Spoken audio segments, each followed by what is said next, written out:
Despite what their moms told them, they just aren't talented enough for radio. Unfortunately, anyone can have a show these days. Sean. Well, I'm pretty hard to figure out sometimes. In fact, I can't even figure myself out sometimes, so don't you try to. Joe. You're an idiot. And really a disloyal person. This is the Cuse Militia. Those two unapologetically biased, orange-blooded homers, Sean and Joe. It's the most bullshit thing I've seen in 30 years. Welcome, orange men and ladies. Happy Sunday. This is the Cuse Militia with Sean and Joe. Thank you so much for tuning in. At Cuse Militia on the socials. Go there, join the militia, rate, review, subscribe, whatever platform you listen on. We appreciate you for doing so, and all of you who already have. So, welcome. Well, it ain't looking good. No. It's not looking good. We are going to be here after every game. We are going to try to still do our pre-games. But, folks, it doesn't look good. What we're going to do is probably change up the podcast a little bit. Talked to James yesterday. We're going to be doing a basketball preview soon. I know Tyler wanted to come on. I want to thank everybody whoever is listening right now, okay, after the loss to Liberty. Whoever is listening right now, let me tell you, you're hardcore, and we love you. You are our favorite people, okay? Yes. So that's a fan like me. Fans like us. Exactly. Very true. And we appreciate it. So, obviously, it's going to be tough to come here. I'm not being pessimistic. I'm just being realistic. It doesn't look good. It seems, we're going to do the good, bad, and the ugly. We're going to get Joe's thoughts. You're going to hear from us. We're going to hear from you and fan feedback. We're going to still do all that stuff. We're still going to have fun with that, but we're going to have to mix it up a little bit. So right. we are going to do so. And as you know, we got Clemson next. Well, what kind of preview could we really give you for Clemson that you don't already know? I don't know. I have no idea. So, yeah, I mean 73-7 enough for you? I mean, the spread comes out today. It's 37.5 points opening up. People are going to jump all over that. It's going to be up to. I said it was going to be up to 42 by the time we did our preview for Clemson. So we'll just have to keep an eye on that. We're told to keep the faith. Well, I mean, I'm all out of faith right now. I need to see. Okay, this isn't God we're talking about. This is Syracuse football. And What I see is not giving me much faith. Therefore, I need to see. Okay? Yeah, I know. I get it. I think that's going to kind of have to go to another. You're going to have your own kind of thought process when it comes to that, because you could still have faith in the future of this team. I don't know if you could have I'm talking faith. about this year. Yeah, I'm talking about like maybe just going into next week, This maybe I'm not even about because other things can happen, right? I mean, you saw NC State, their quarterback went down yesterday. You don't know how bad that is. And just a couple injuries like that, stuff kind of starts to mount up. We start to get some guys back, like you said, and like we did last year. We could sneak out a couple wins at the end of the year. But going into this matchup coming up, I don't see the faith. I don't. Well, I'd like to meet you if it's there. Well, we'll see how they do. We'll see how they do and respond. And does Dabo even? I mean, it's going to be very close to watching a preseason NFL game. Where you get the quarterback some reps, maybe through halftime, and then just change it up a little bit, something like that. Man, I don't know. A lot can happen over 1 year, right? So again, a season isn't lost, right? You get a chance to be able to get some of these guys in there. It's the same reason why coaches. I mean, bowl games are so important, and it's important to get to a point where we're going to a bowl game every year, because you get those extra practices. You get to get some of those younger guys out there that maybe might be under that 4-game threshold where it's not going to have any type of circumstances towards the guy's red shirt. It's all about getting guys ready for next year, but also obviously sending the seniors out the right way. But with this year, with 2020, nothing is even. It's just one of those things. I'm just throwing it out there. Like nothing is normal in 2020, and I'm just going to chalk it up as that and try to take as many positives as I personally can out of it. I know Rex Culpepper, he's going to be getting the starts here for the foreseeable future anyway, at least this weekend. But just to have these young guys go down to Clemson and play Clemson at Clemson, especially, this team and stuff. I'm not saying it's going to look pretty. It actually is probably going to be pretty ugly, but that type of experience and those type of games are necessary for kids to grow. I mean, I've seen plays where some of these guys, these younger guys, they're in the right spot. They're doing the right thing, and they just can't make the play just basically because they're 3-4 years younger than a guy, and they're just not strong enough. And that's that happens in college. This is an NFL where everybody was a stud strength, at college, sure, right? And everybody is got the size and stuff like that. So that's got to frustrate. And being an athlete, and I'm sure you played some sports too. It's frustrating when you get handled, and especially when you get handled and it's because it was a strength thing or this or that, and it's something that I just got to put time in and I just got to put that work in, and I'll be able to make that play and I'll be able to stand out. And that's kind of what I hope that this year kind of breeds into this team.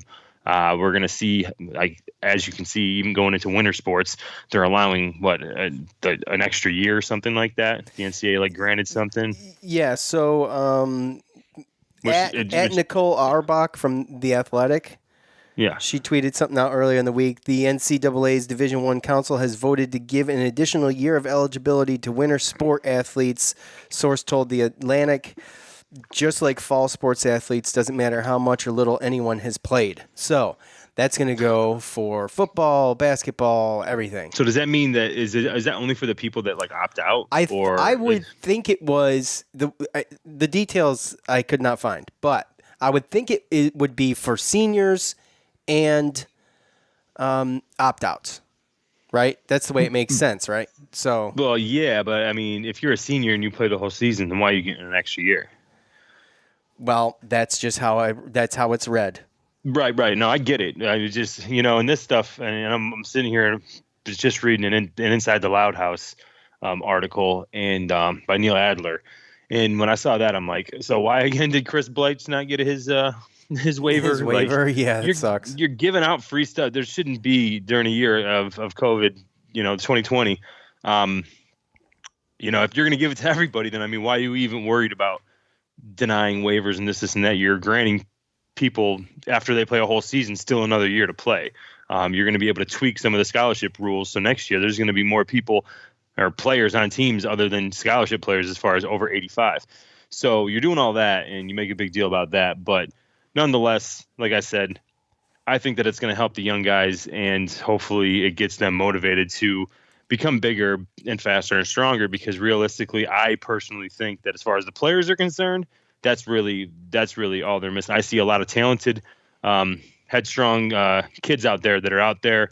Some obviously they're going to make mistakes, but for the most part, it looks like they're out there doing what they're supposed to be doing, and it's just they're going against bigger, stronger, faster guys, and it's to no fault of their own. From that to the penalties to. Hannah just jumping on that ball a little bit too squirrely. I mean, he could have recovered that fumble. It was right there in front of him. Instead, he just it's just one of those freshman moves where, he could have had it, but he just squirted it and it freaking went out of bounds basically. So yeah, and I mean, you have Rex Culpepper, who's and like I said, I mean, I said it. I was a little.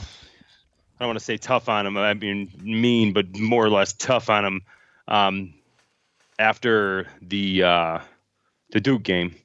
And then I was a little bit more like, okay, well, he's kind of the only guy that knows the offense, kind of probably the only guy that's physically strong enough and mentally strong enough to take this kind of beating against some of these teams that were going to be coming up, and give him a chance. And I don't think he played awful, but I mean, his QBR was 27.9, and I don't really think the play calling helped him out that much as well. So there's more than just the fact that we have lack of depth. There's multiple issues. But again, like everything else, I'm just going to blame it on COVID 2020. Keep it moving. Yeah. All right. Well, you heard a little bit from us. Let's hear from Coach, and then you'll hear from us again, and then we'll hear from you. Here's Coach. Oh, you start at the obvious parts. The obvious parts is you can't win the football game if you can't stop people from rushing the football. And you have to continue to not only run the football better on offense, but you have to be consistent on third down. Now, you look at the stats of the game, neither team was good on third down. And then when you go to the fourth down, they were 2 for 2 and we were 2 for 4. You get in a short yardage situation, you got to be able to convert. And you go through not all of them. Most of the mishaps are either a mental mistake or a physical mistake by mostly young people, but some veterans, and that's the disappointing part, is the veterans part of it.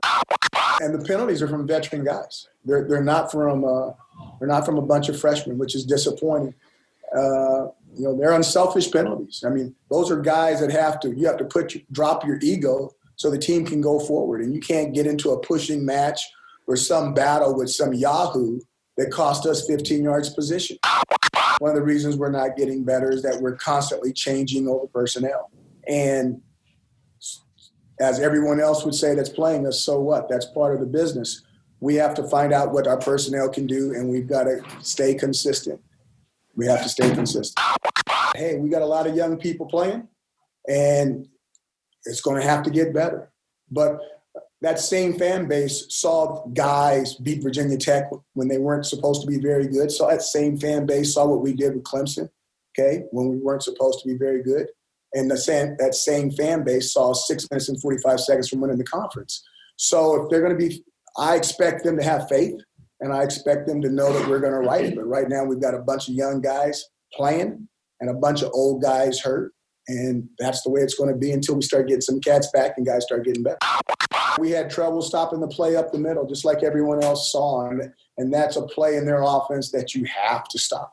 And is it that simple? No, but to the eye of the consumer, it's basically, yeah, there's a ball running up the middle, and we had trouble stopping it. Until you stop that ball up the middle, you're not going to be able to stop anything. The Coach Montage is brought to us by our title sponsor. That is Bet Online. I just showed it to Joe like he cares. I don't know. Of course I care. Anyway, Bet Online is a proud sponsor, I hope, of this show, Tie Thoughts and Armchair Media. Look, football's in full effect. You know this. And with many teams strutting their stuff, the MLB playoffs are in full swing. You might not be able to get to a game this year, but you can still get in on all the action at BetOnline. BetOnline is going the extra mile to make sure you can get in on everything imaginable this season, from game spreads and totals to team, player, and coaching props. BetOnline gives you more options to wager than any other place online. Head over to BetOnline today. Use the promo code Armchair. It's here, the promo code Armchair at betonline.ag. Take advantage of all of the great sign-up bonuses. BetOnline, your online sportsbook experts. Thank you, BetOnline. Okay, Joe. Yes, sir. Quickly, the good, the bad, the ugly. First, do you have anything to say about what Coach said? I mean, I was trying to get you to stop because he was going to. We were touching on some of the things he was saying. So. Oh yeah. No, I mean. Yeah, I think. Yeah, it's more the faith thing, really. And I think that there's some things that are out there. Again, read a article, Noon's Magician, don't know if you saw it, but John Cassillo talking about if you always have faith, you never need results. And again, it's just one of those things where I think it's funny that once you get one good season or something happens like that, then all of a sudden it turns into the expectation, right? And we saw what happened with two big expectations when you had big turnover last year. And frankly, I mean, again, I'm all about, there's reasons and not excuses. And of course, there are some bad things. Everything's not perfect. But the reasons why we're losing games like this, I think they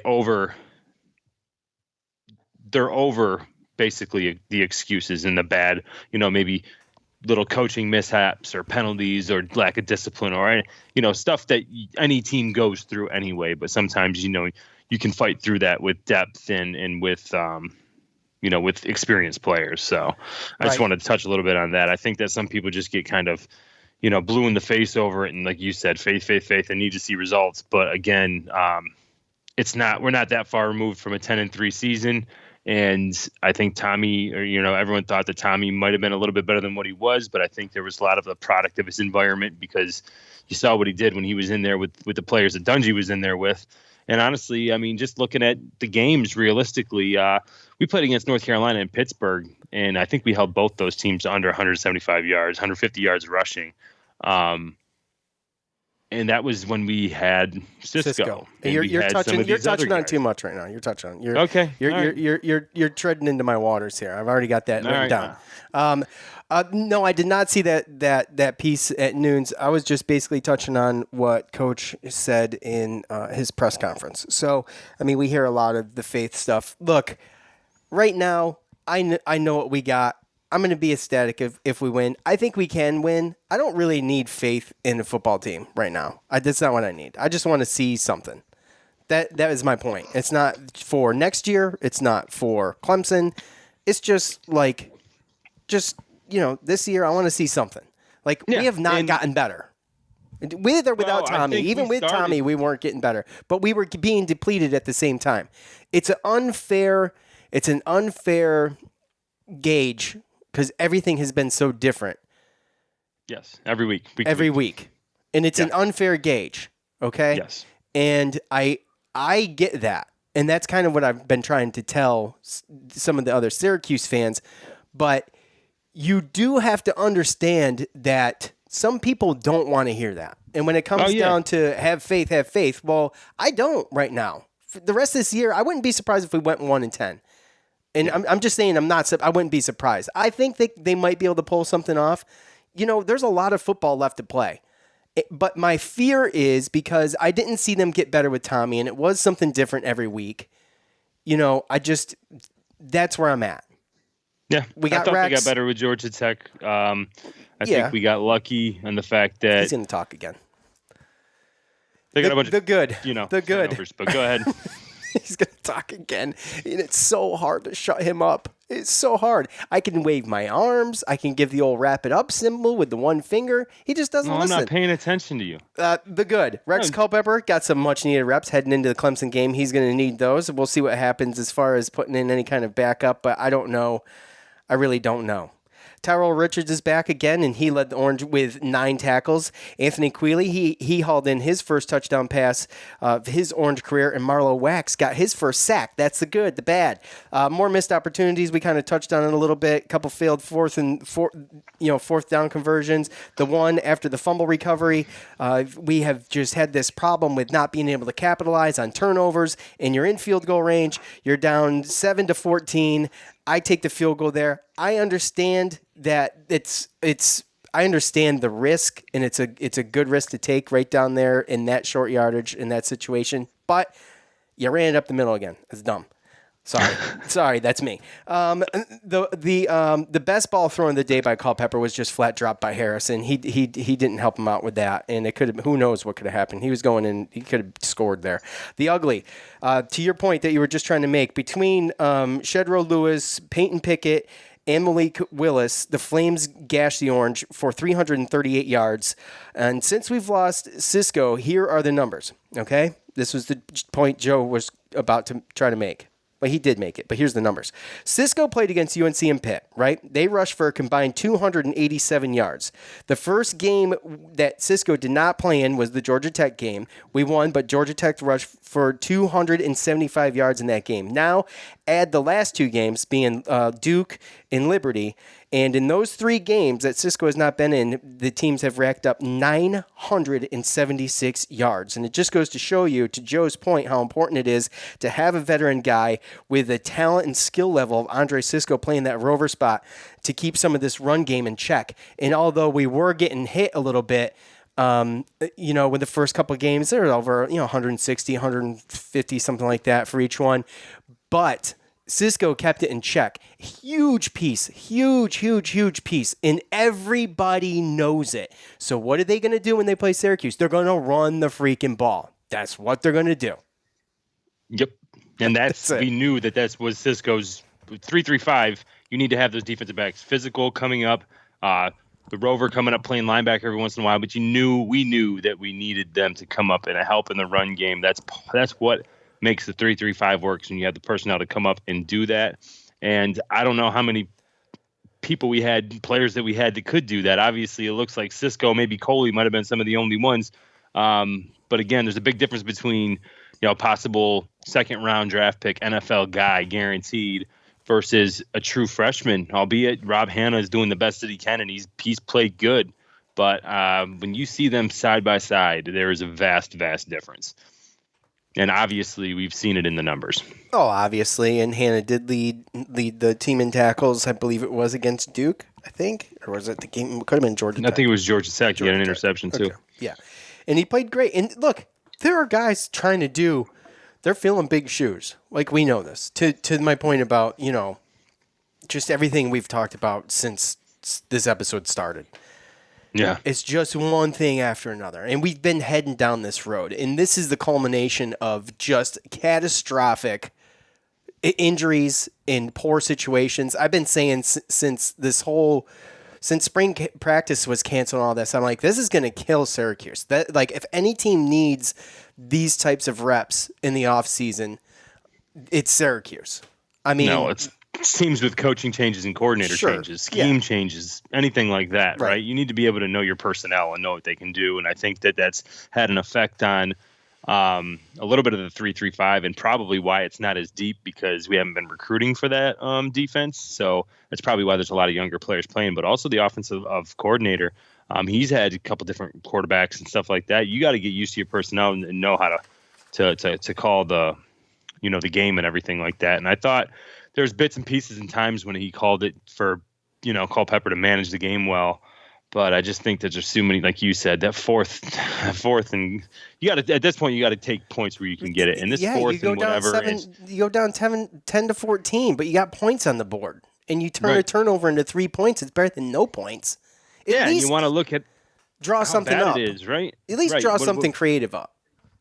Well, we talked about it too with Duke, right? We lost by 14, but we left 7 or 10 points on the board, right? Yeah. And then with this game too, with the Taj Harris drop, and with that, if we take that field goal in that fourth and whatever in the red zone, then you're talking about another 10 points, and it was a 17-point game. So you get to the fourth quarter and it's a one-possession game. Things can get hairy. Things can happen. Oh, I mean, there's different strategies for that, and Liberty's not on cruise control. And you watch North Carolina come back on Florida State. Like, some teams can come back by 17 points, but what Syracuse fan in their right mind on Saturday went into that fourth quarter thinking that we were going to win that game? Oh, yeah. I mean, nobody. In the team either. And there was frustrations on the sidelines as well. There's a screenshot of Taj Harris giving the old bird to the camera and stuff. And, we haven't heard anything going on with that. But we all know Taj's history, and we know he gets frustrated. He wears his heart on his sleeve, and I don't have a problem. Passionate player. Yes, very much. And I don't necessarily have like a huge problem with that. It's just a bad look in a loss like that. It looks like sour. But he does get frustrated, and we've seen him kind of show up quarterbacks even sometimes, right, on the field when he doesn't get pass plays or he's open and he doesn't get a chance to make a play. All last year with DeVito, him and DeVito were not on the same page. It was obvious frustration. But he's also just as hard on himself when he doesn't make a play. Well, I think that's what some of that is. Yeah. Right. I think that's what a lot of it is. That was probably after he dropped that bomb. Yeah, I don't even know when it was. I saw it after on social media. So, anyway, it is what it is. Moving on. Let's proceed here. It is once again time to hear about BetOnline.ag. Football is in full effect. And with a lot of teams strutting their stuff, like Clemson, just killing it. And with MLB playoffs here, they're in full swing, no pun intended. You might not be able to get to a game this year, but you could still get in on all the action at BetOnline. BetOnline is going the extra mile to make sure you can get in on everything imaginable this season, from game spreads and totals to team, player, and coaching props. BetOnline gives you more options to wager than any other place online. Head over to BetOnline today. Use the promo code ARMCHAIR to take advantage of all of the great sign-up bonuses. BetOnline, your online sportsbook experts. Thank you. BetOnline.ag. Look, Manscaped is forever changing the grooming game. Here we go. We had the shears. We got the Lawnmower 3.0. Now it's time for the Weed Whacker. That's right. The nose and ear hair trimmer that provides proprietary safe skin technology, which helps prevent nicks, snags, and tugs in those delicate holes. The delicate holes being your nose and ears, guys. The premium Manscaped Weed Whacker uses a 9,000 RPM motor-powered 360-degree rotary dual-blade system, and its intelligently contoured design enhances the trimming experience, and it is waterproof, just like the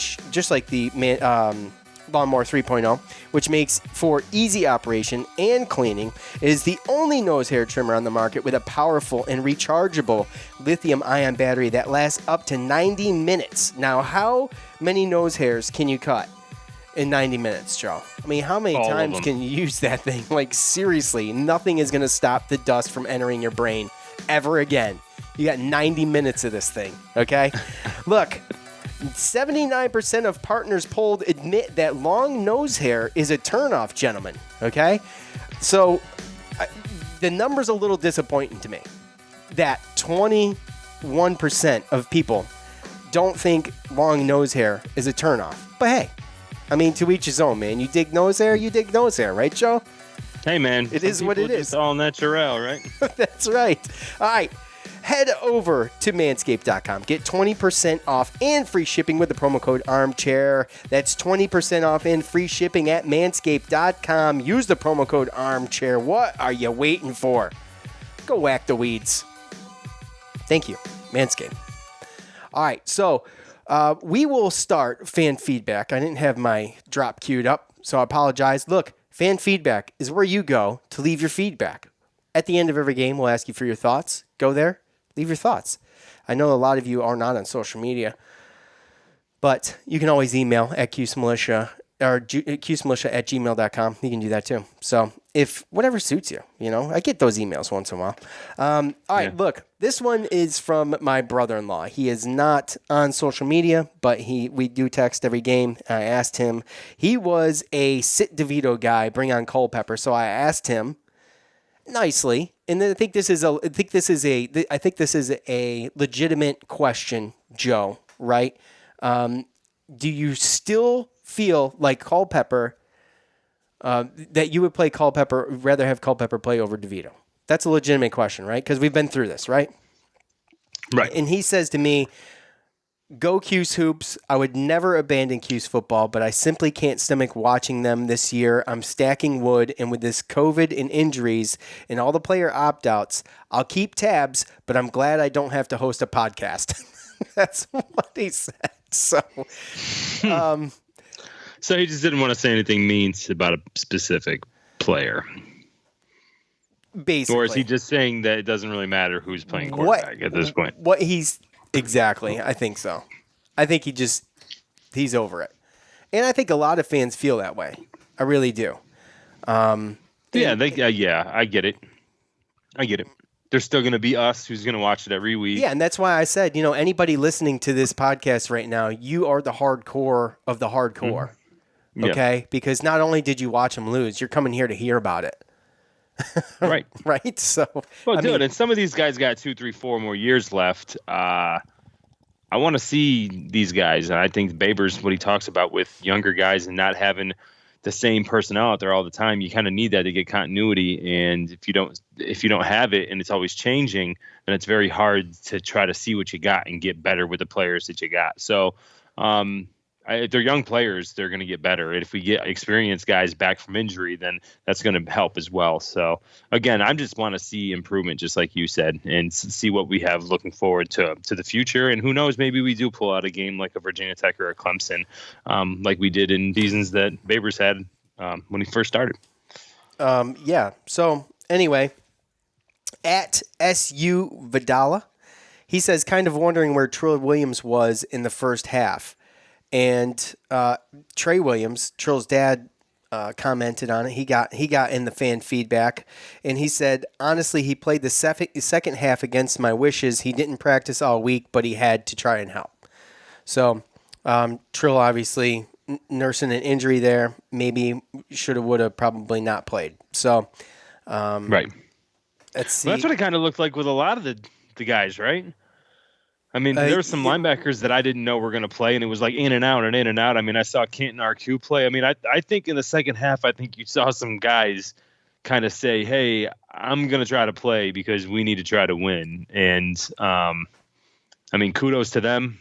Obviously, didn't really happen. But Trill went in there, and he tried to make a difference. And he was somebody who definitely stuck out. That's for sure. Yeah, as he always does. You can tell when he's in the game, for sure. Right. At Mackey_62, he said, this is interesting. He said, Scott Schaefer was 22 and 28, vilified by fans and media, and run out of town on a rail. Dino Babers will be 24 and 30 after losing to Liberty. So, I mean, those are just the numbers. So, anyway. Yeah. You know, I get it. Hey, look, if you remember, I was somebody who, and I don't know if you do, but I was somebody who I was excited for the Babers hire. I was excited when he got hired, right? We all were, at the same time, when he got fired, when Schaefer got fired, I was against it because it was like, you got to give this guy more time. Like you got to give him at least a certain amount of time.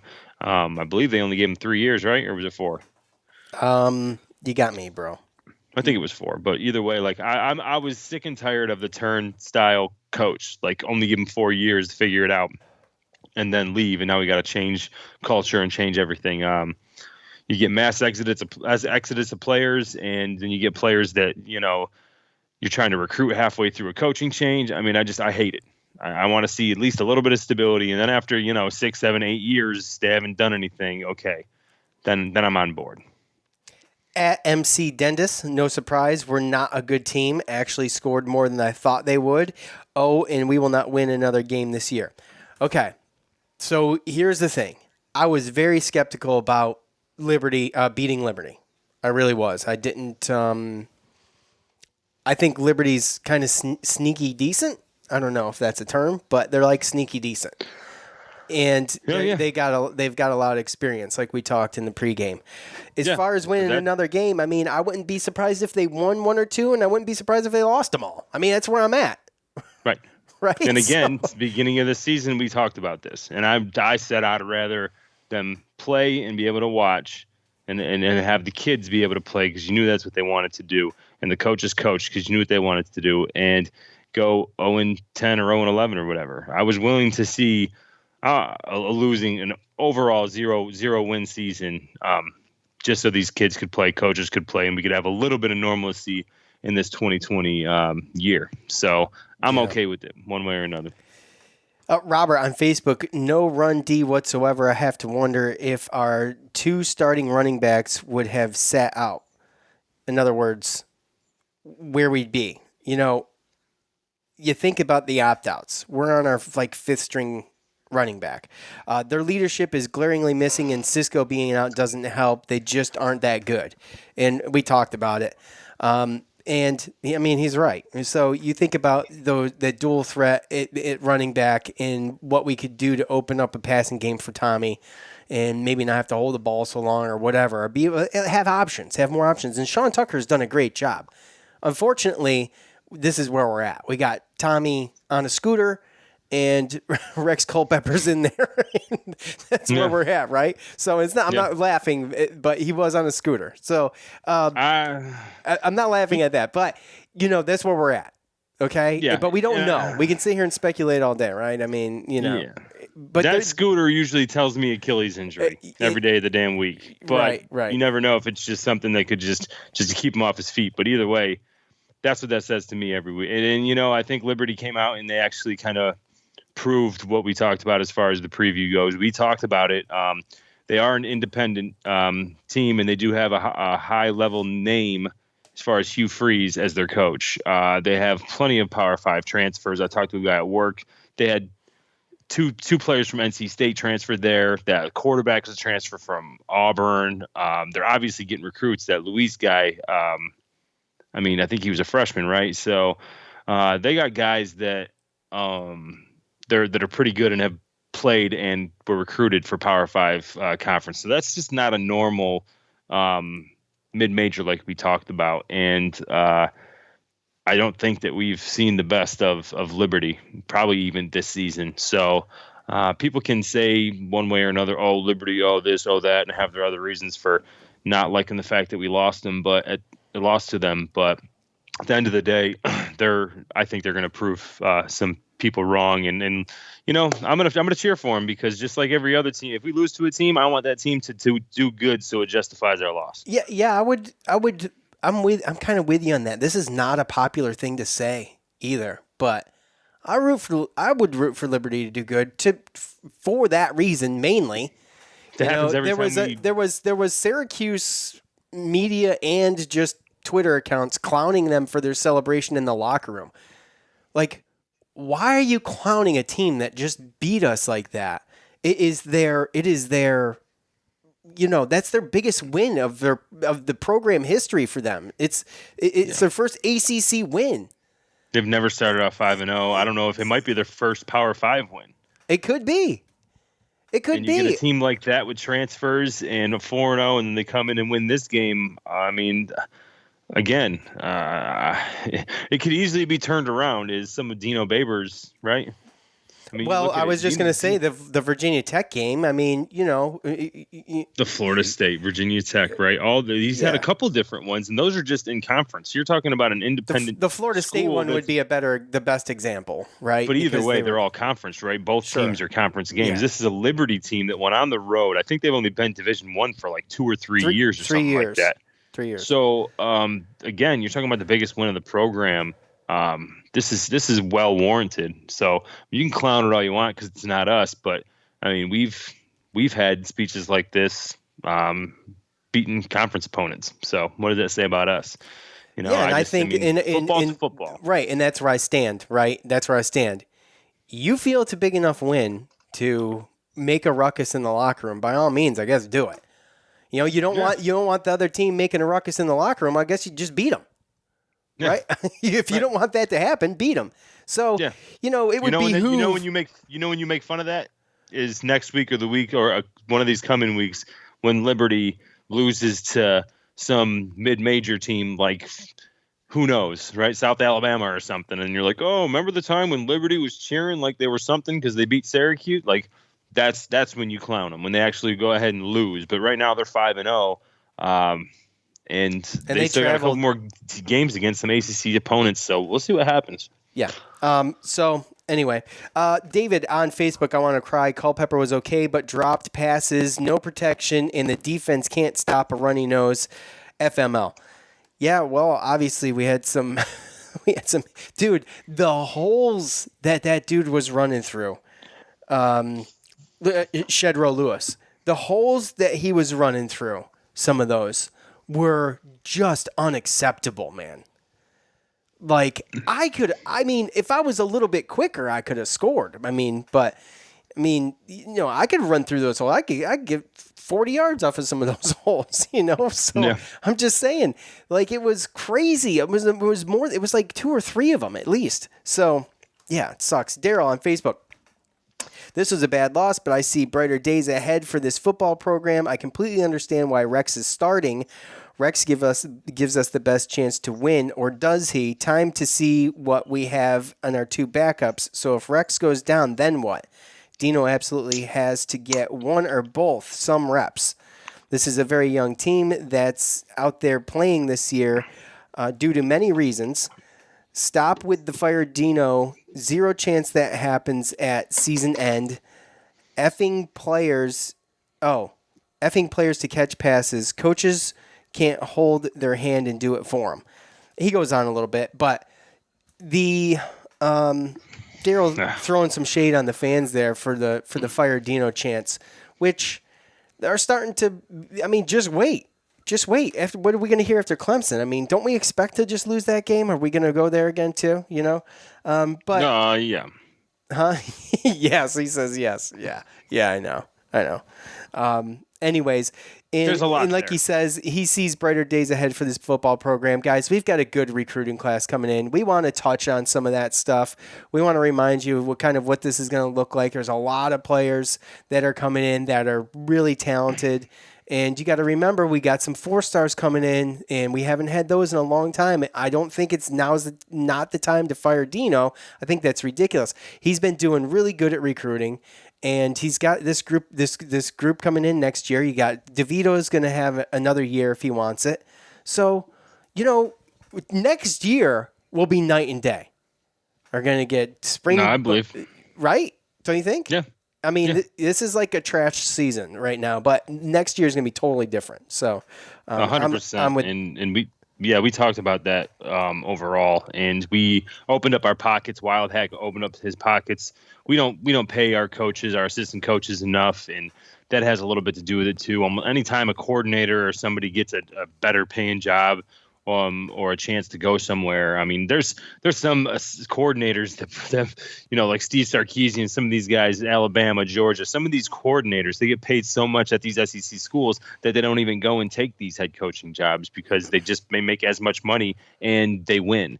So we haven't had that type of situation. There's a private school in New York. You only get so much money for that. And finally, we found some type of way to open up some.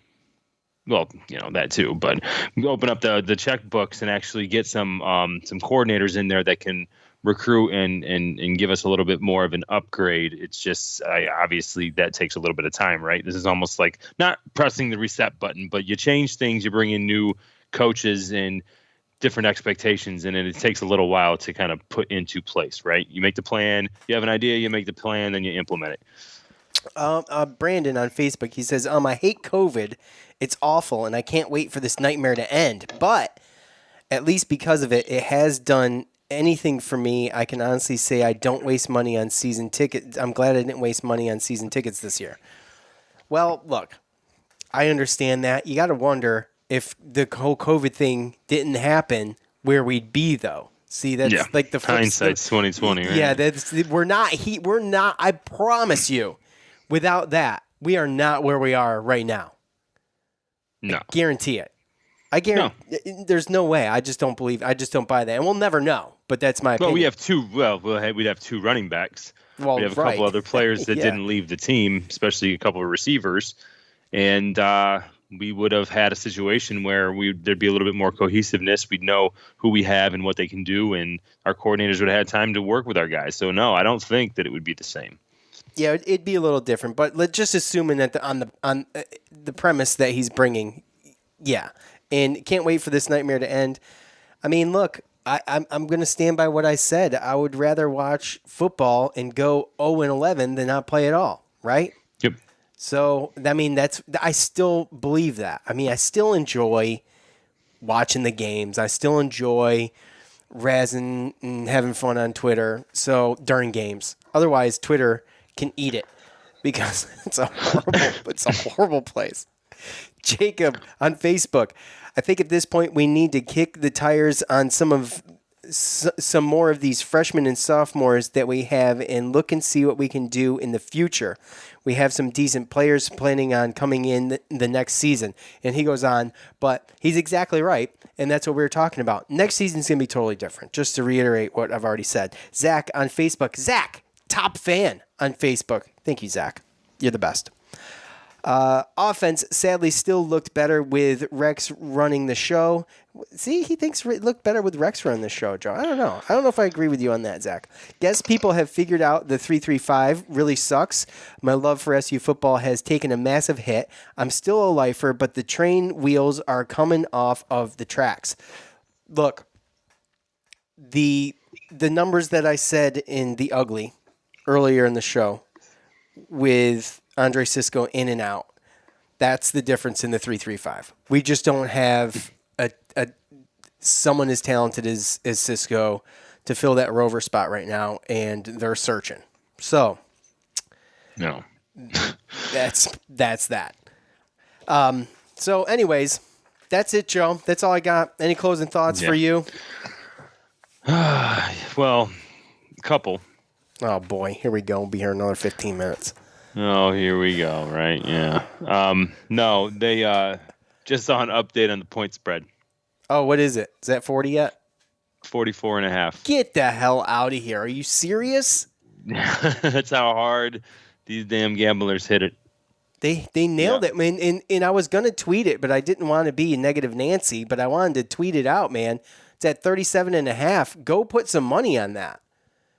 Like, Yeah, now it's at 44. And now it's a little iffy. Now it's a little iffy. Now you're getting in the waters of, like, Dabo not wanting to embarrass Dino, right? At the same time, so. Well, yeah, he didn't have a problem embarrassing Georgia Tech though. So yeah, well, Georgia Tech, they probably deserved it, right? No, but to go back to one of the comments though, with talking about trying to get some of these young guys in, especially the quarterbacks. Jacob, Jacob on Facebook. Yeah, I think right now, especially going into Clemson, again, I think you got to give that to Culpepper. You got to give that to that redshirt senior guy. That was top fan Daryl, by the way. Sorry, that was Daryl, top fan Daryl. The 23-year-old that's going to be strong enough and to take those hits. And I mean, this could be a rough game. Timeout. It's going to be a rough game, and the last thing we need is to bring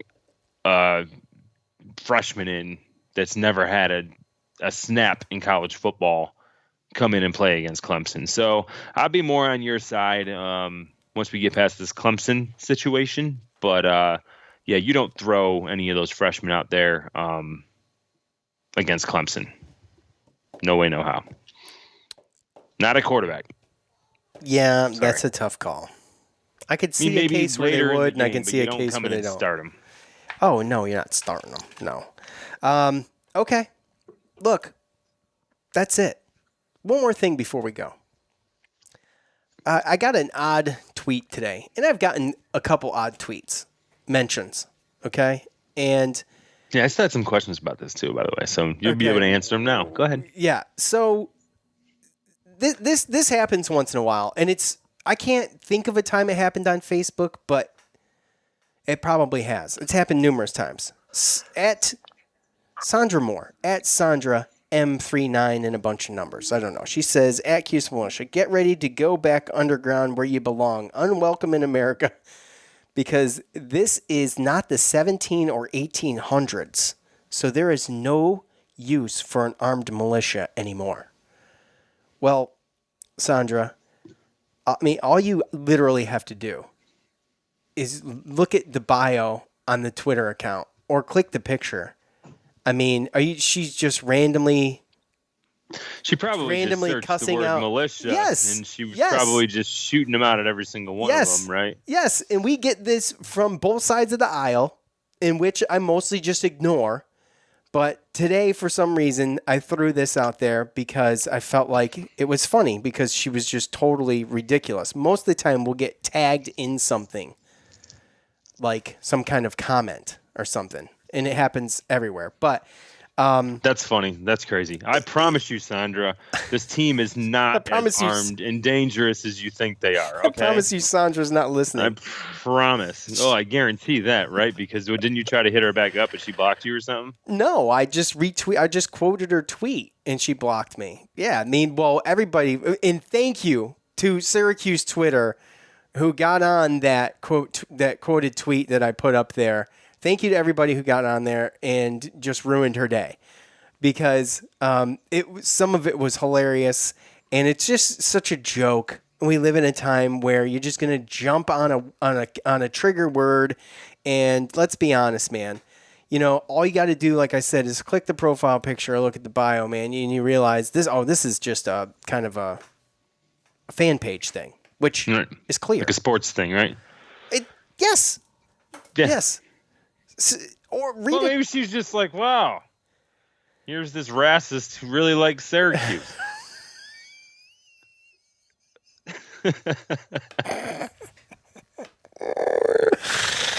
I mean, maybe read a couple tweets, something, and that goes for everybody that tags me. It goes for the the other side of the aisle who tag me in odd things that I don't want to be affiliated with. So, anyways, it's called do your homework. It's called look at my profile. Yeah, that's all you got to do. Click a button, read. Before you get all. Anyways, I want to thank Sandra for the laugh after an awful sports weekend with Syracuse, and I really appreciate it. So I screenshotted this because I knew she would take it down, and she has. I wonder if she likes Syracuse. No, that's not why she's on Twitter. No, okay. She's trolling people. So, anyways, look, thank you. People don't do that. Huh? Oh yeah, never do they do that. Look, I want to thank all of you. I want to thank betonline.ag, manscaped.com. For Joe, I'm Sean. We're out. Hey.